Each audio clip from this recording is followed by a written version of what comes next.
અને એવામાં પણ શ્રાવણ મહિનો, જે મહિનામાં નિત્ય પ્રભુ હિંડોલા ઝૂલે, હિંડોલે માઈ ઝૂલન કે દિનાય, કે આ દિવસોમાં તો નિત્ય આપણે આપણા પ્રભુને ઠાકુરજીને હિંડોલામાં પધરાવીને હિંડોલા ઝુલાવી રહ્યા છીએ. એક વસ્તુ જોઈએ તો આવડો સુંદર હિંડોલા તૈયાર થાય, હિંડોલામાં ઠાકુરજી બિરાજે, જે વૈષ્ણવ હોય ઠાકુરજીને ઝોટા આપતા હોય, હિંડોલા ઝુલાવતા હોય, પણ હિંડોલાની આગળ એક દોર હોય, દોરી હોય. આ વર્ષના બધા દિવસોમાં આપણી દોરી પ્રભુના હાથમાં હોય, પણ આ 30 દિવસ એવા છે કે જેમાં પ્રભુની દોરી આપણા હાથમાં હોય.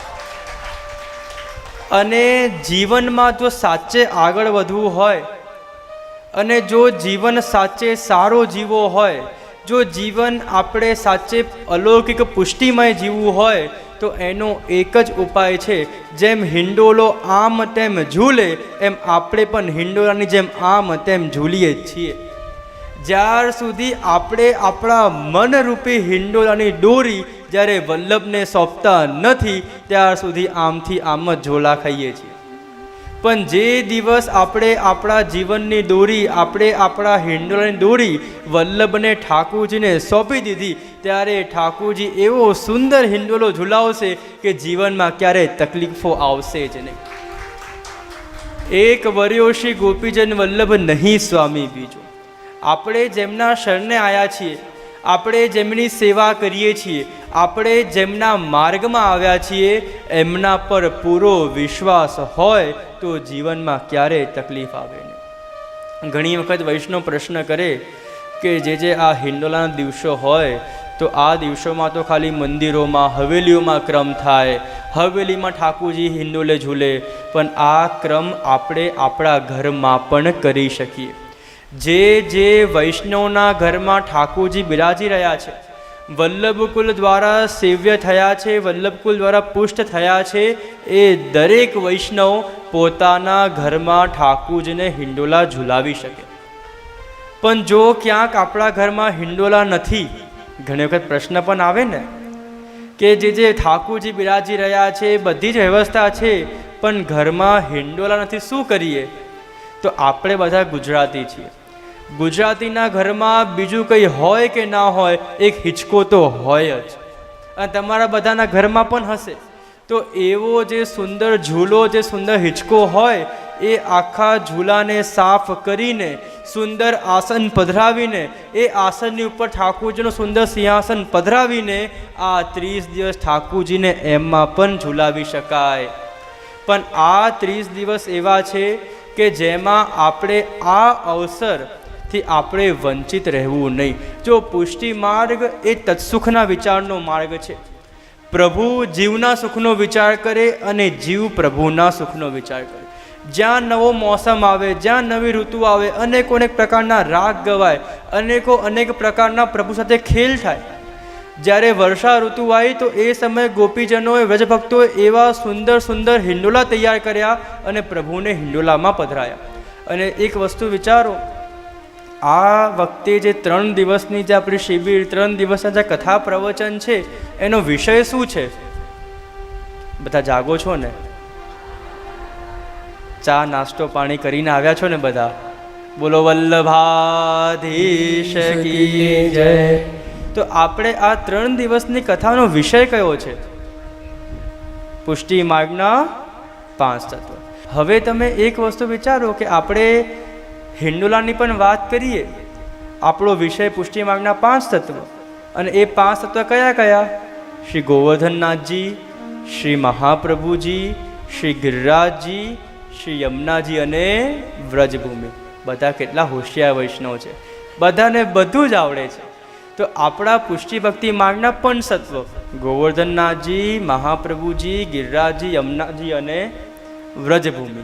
હવે જ્યારે પ્રભુ હિંડોલા પણ ઝૂલે તો પ્રભુએ 4 સ્થાનમાં મુખ્ય હિંડોલા ઝૂલ્યા.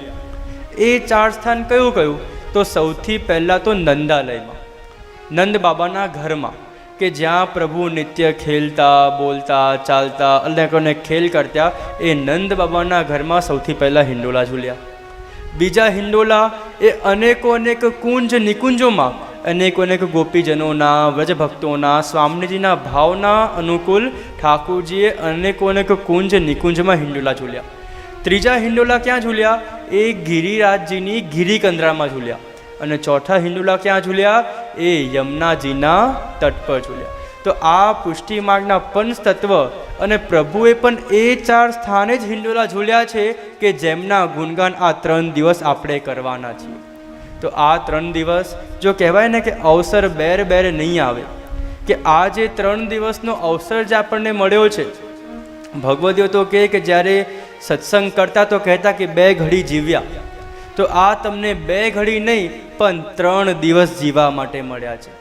કે આ 3 દિવસ એવું ભગવત નામ લઈએ, એવું સત્સંગ કરીએ, એવું પોષણ પ્રાપ્ત કરીએ કે આપણે વૈષ્ણવ તો બની ગયા, પણ એ વૈષ્ણવતા શું છે, પુષ્ટિ ભક્તિ માર્ગ શું છે, શ્રી વલ્લભ ઠાકુરજી, ગોવર્ધનનાથજી, યમુનાજી, ગિરિરાજજી વ્રજ શું છે, એનો પરિચય આપણને આ 3 દિવસમાં થશે.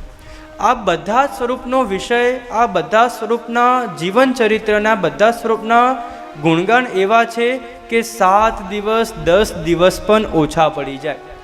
ગોવર્ધનનાથજીના, ઠાકુરજીના આપણે સ્વરૂપના ગુણગાન કરીએ તો પણ 4-5 દિવસ ઓછા પડી જાય. મહાપ્રભુજીના ગુણગાન કરીએ તોય 4-5 દિવસ ઓછા પડી જાય. યમુનાજી, ગિરિરાજી, વ્રજભૂમિ બધાના સ્વરૂપના ગુણગાનના એટલા બધા પ્રસંગો છે કે આપણને મહિનો મળે ને તો મહિનો પણ ઓછો પડી જાય. પણ હંમેશા કહેવાય કે રસના વાટકા ના હોય, રસના તો ચટકા જ હોય. કે આ 3 દિવસ આપણે સ્વરૂપ ગુણગાન કરવાની જગ્યાએ આપણે આ 3 દિવસ એવા પ્રયત્ન કરવા છે કે શ્રી ગોવર્ધનનાથજી, શ્રી મહાપ્રભુજી, શ્રી યમુનાજી, શ્રી ગિરિરાજ, શ્રી વ્રજભૂમિ એ બધા સ્વરૂપો આપણને તો પ્રેમ કરે છે, પણ આ 3 દિવસ એવા ગુણગાન કરીએ કે આપણે પણ એમને પ્રેમ કરતા થઈ જઈએ. અને આ 3 દિવસનો મુખ્ય હેતુ શું છે કે 3 દિવસ સત્સંગ પ્રવચન કથા કેમ કરીએ? અનેકો અનેક સ્થાન પધારીએ, દેશ વિદેશ પધારીએ. 3 દિવસ 5 દિવસ 7 દિવસ અનેકો અનેક સત્ર થાય.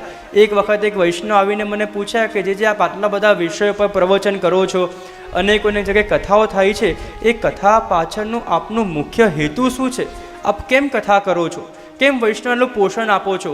તો હું એક જ વસ્તુ કહું કે અમે દેશ વિદેશ પધારીએ, આવા અનેકો અનેક કાર્યક્રમો થાય, આવા અનેકો અનેક કથાઓ કેમ થાય છે કે જે વૈષ્ણવ ઠાકુરજીની સેવા કરે છે એ વૈષ્ણવ વધારે ભાવથી સેવા કરી શકે.